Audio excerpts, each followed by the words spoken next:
I mean, what we really are we really, very often we are presented as enemies. Is it so?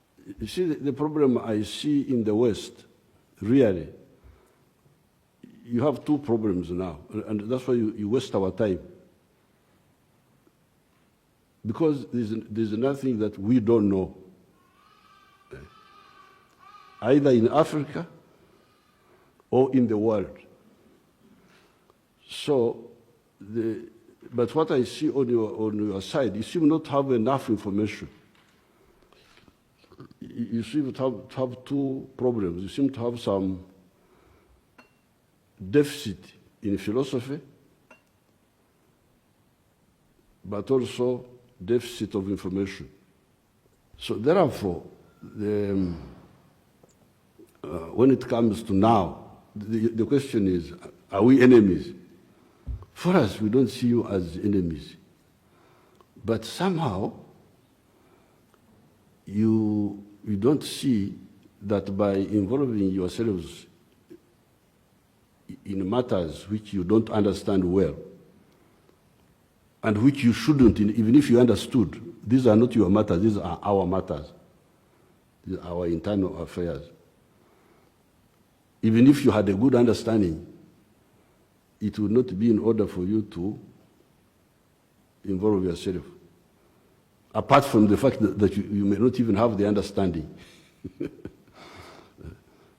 So really that is the issue. It's not enemies, it is, I would call it misconduct.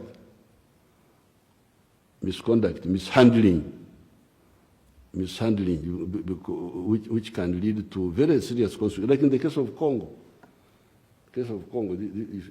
Up to now, it has never recovered. Here in Uganda, the phenomenon of Idi Amin was supported by, was actually promoted by some groups to take over power here. And then once he was in power, he was supported for some time. But for us, we opposed him from the word go.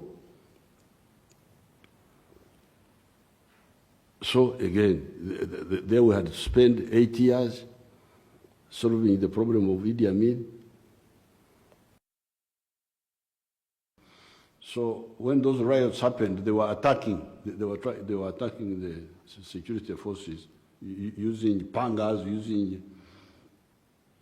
using hammers, so some of them were shot by 32 of them were shot in that process. It's clear that one. But then the other 32, the other 22.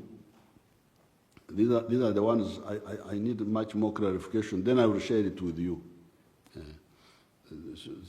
There's nobody whom cannot be accounted for. They will account for him. So I thank you very much. We have had a very good discussion, and we are now discovering that we are not enemies. Certainly, we don't want to be the enemies of the Europeans, because many of them are our good friends, especially the ordinary people.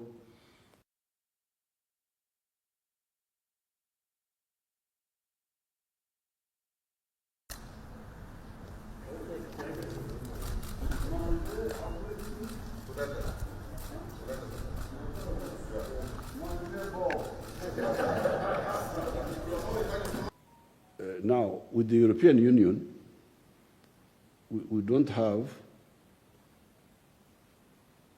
a joint supervisory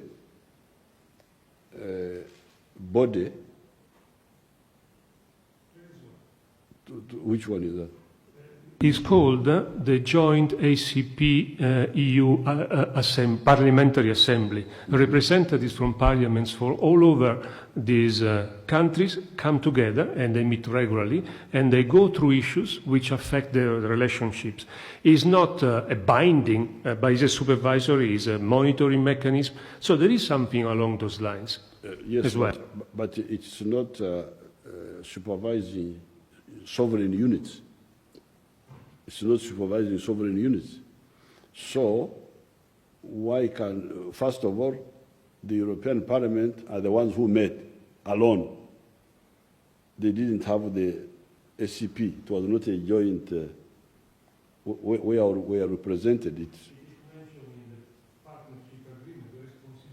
The responsibility of the European Union Parliament, as well as this joint assembly, it is mentioned in the treaty as well, saying you have to monitor, you have the responsibility to look into this, and they do it. To supervise Uganda. No, to look to compare what we have agreed with what is actually happening. They say, you know, we agreed to respect these human rights. We agreed to work with civil society. We agreed, and then say, I don't think this is actually happening. And then they bring those issues to our attention. That is what they do. They bring to our attention without infringing. But for us, you see, if we agree on by agreement, it is not transfer of sovereignty, we agree, then who interprets that agreement? Is it in order for you to unilaterally interpret it and you condemn, or do you consult? You consult. If we have agreed, like for instance with Kenya, we have agreed this, we have agreed this, about the milk, about this. When the agreement is not lived by, we consult. We consult. We don't condemn because they are an equal partner. We don't condemn. I don't know how you people you help the. Some you are the lawyer. Well, Your Excellency and Your Excellency, there are obligations under treaties, but the fundamental part of those treaties that you are partners. Yes. You are partners. Nobody is superior to the other. And when you have differences, there are ways of resolving differences. I think they are also laid out in the agreement. So, but what the President is saying is you rush to condemn the partner. Many times, really, with veiled threats. And everybody knows what the threats are all about. But that's not the spirit of partnership. I think dialogue, engagement, and I have had discussions with them about this before, that true partners engage and they discuss.